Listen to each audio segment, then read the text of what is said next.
door counter, all kinds of strange things can happen. For instance, when I came up here to Boston, my first job was being in charge of a small paperback section in a bookstore in Chestnut Hill. I thought I had complete recall of the stock. A professional-looking man came in and asked, where have you got the books in the business section by David Benjamin? I'm sorry, sir, we don't have any books by him. Really? What do you think these two paperbacks are? Of course it was the author himself. That was heck. Years ago, I went into the shoe store across from the Prudential Center and went up to the counter. It was a big, big store, but there was no clerk around anywhere. Full of hundreds and hundreds and hundreds of running shoes. I'm looking around. Finally, a clerk comes out from the back and says, I'm sorry, sir, there was no one to help you, but some sneaky young guy just came in here in a ratty old pair of shoes, tried on some spanking new blue Reebok running shoes, and took off down Boylston Street in his shoes. Usually he'd get away with this kind of thing, but the manager here is a middle distance runner. He came in 6th in a big race in Boston last month, and he went out after the guy because he hates runners.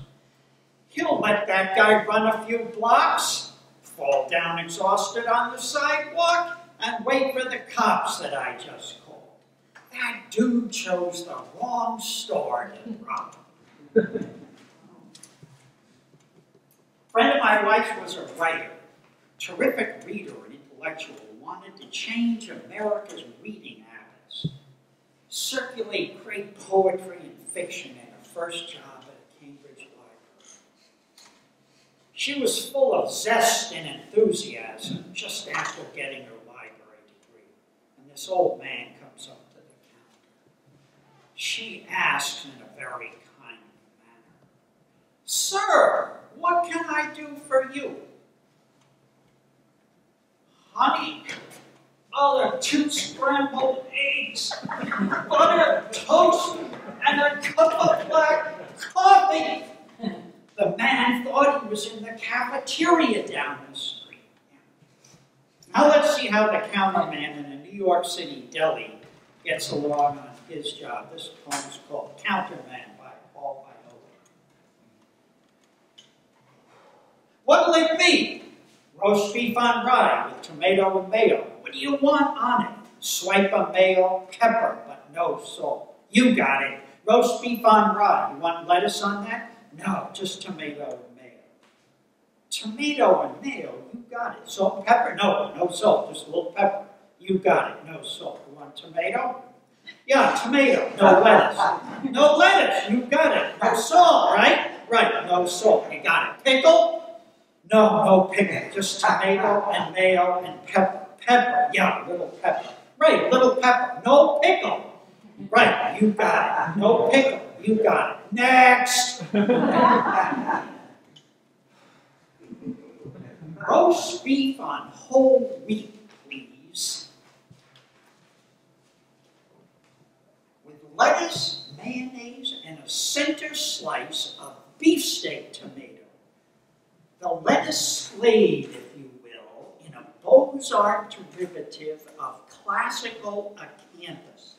And the roast beef thinly sliced, folded in a multifoil arrangement that eschews Bragdonian pretensions, or any idea of divine geometric projection for that matter, but simply provides a setting for the tomato to form a medallion with a dab of mayonnaise as a flaron.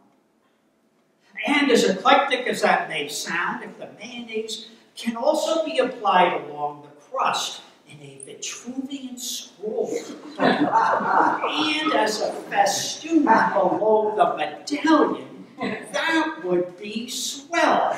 Oh yeah, you mean like in the Cathedral St. Pierre in Geneva?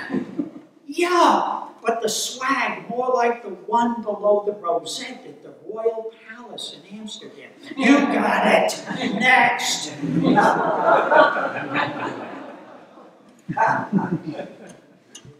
Tim Siebels, who wrote this next poem, is an African-American who wanted to be a professional football player, was injured, and had to become a poet instead. Imagine the difference between playing football and writing this poem about Bugs Bunny, Casper the Friendly Ghost, and Little Red Riding Hood. Dick Butkus, the great linebacker in football, said once that he wanted to hit a guy so hard that his head fell off. No wonder Siebels is so aware of the violence in this little cartoon poem. What Bugs Bunny said to Red Riding Hood? Say, good looking, what brings you out this way amongst the fanged and the fluffy? Grandma, huh? Some old bag too lazy to pick up a pot, too feeble to flip a blackjack, and you all dolled up like a fire engine to cruise these woods.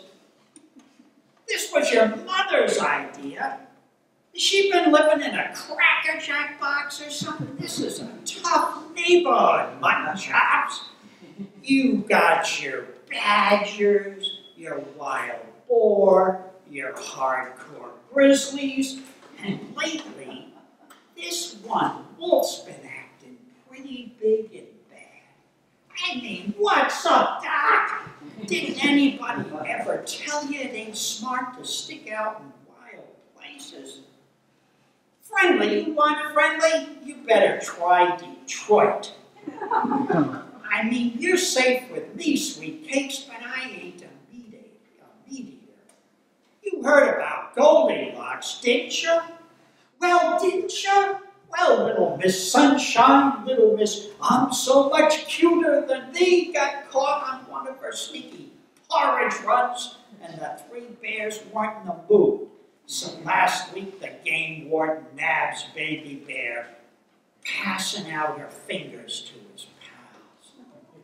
That's right, maybe your mother should have turned off her soaps.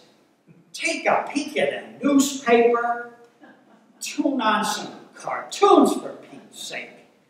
This world is about teeth bubble buns. Who's biting and who's getting bit. The nerve of that broad sending you out here looking like a ripe tomato. Why don't you just hang a sign around your neck?